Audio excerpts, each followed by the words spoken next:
सावतारास घाली लोटा अंगण कैलासी आहे माझा महादेव.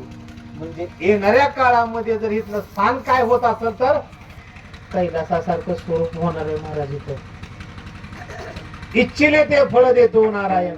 फक्त इच्छा.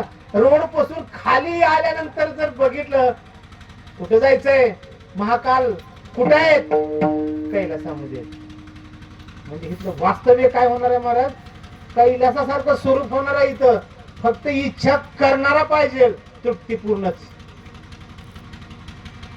10 वर्ष लागल, 12 वर्ष लागल. कारण का जेवढं तप वाढल तपाचे सामर्थ्य. प्रत्येक जण भगवंताची सेवा करायला जर तप करायला लागले, जप करायला लागले भगवंताला. एका आईनं जर तप केलं तर महाकाल आले. मग सगळ्या आईनं जर तप केलं तर महाकाल प्रसन्न होऊन कोणाला कमी करणार आहे. फक्त इच्छाच केली पाहिजे, काहीच कमी नाही हो. फक्त इच्छा केली पाहिजे. तपाचं सामर्थ्य म्हणजे तुम्ही नाम घेतलं त्यांची सेवा केली बाबांची.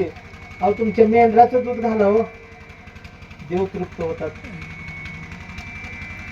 देवाला जर काय आवडत असेल तर फक्त तुमची भक्ती कुठलाही देव असू द्या.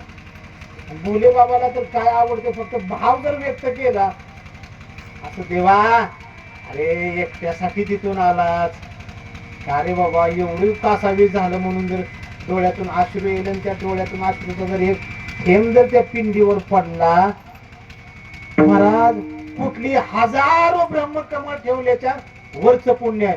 कारण काही अंतःकरणातून निघणारे रुद्र आहेत. रुद्र म्हणजे डोळ्याचे कोण आहेत, डोळ्यातले अश्रू म्हणजेच रुद्र आहेत. आणि ते रुद्र जर तुमचा जर देवाला वाहिलं, काय ते सांगायचं नवल केवढे.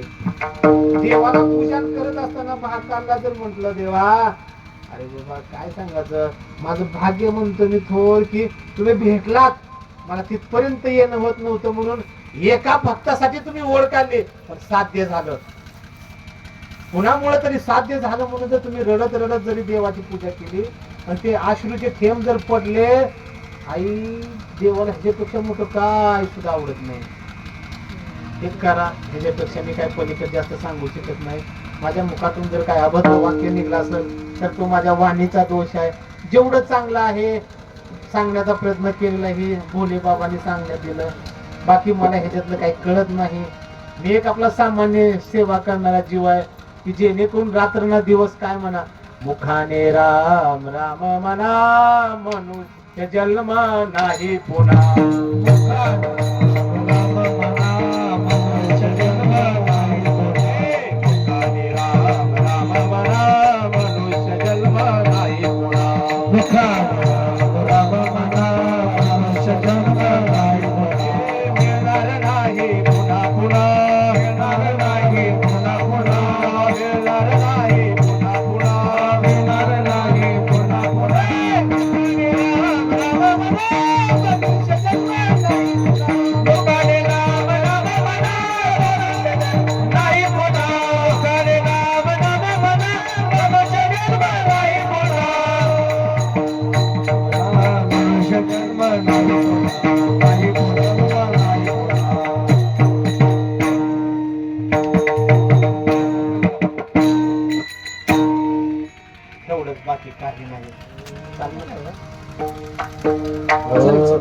निवृत्ती ज्ञानदेव सोपान मुक्ताबाई एकनाथ नामदेव तुकाराम निवृत्ती ज्ञानदेव सोपान मुक्ताबाई एकनाथ नामदेव तुकाराम निवृत्ती ज्ञानदेव सोपान मुक्ताबाई एकनाथ नामदेव तुकाराम निवृत्ती ज्ञानदेव सोपान मुक्ताबाई एकनाथ नामदेव तुकाराम एकनाथ नामदेव तुकाराम एकनाथ नामदेव तुकाराम एकनाथ नामदेव तुकाराम एकनाथ नामदेव तुकाराम निवृत्ती ज्ञानदेव सोपान मुक्ताबाई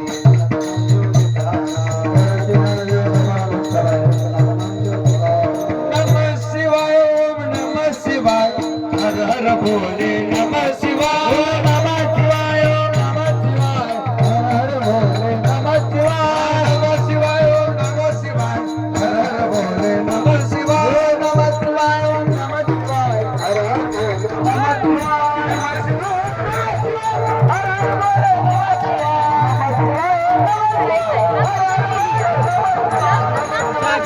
शिवाय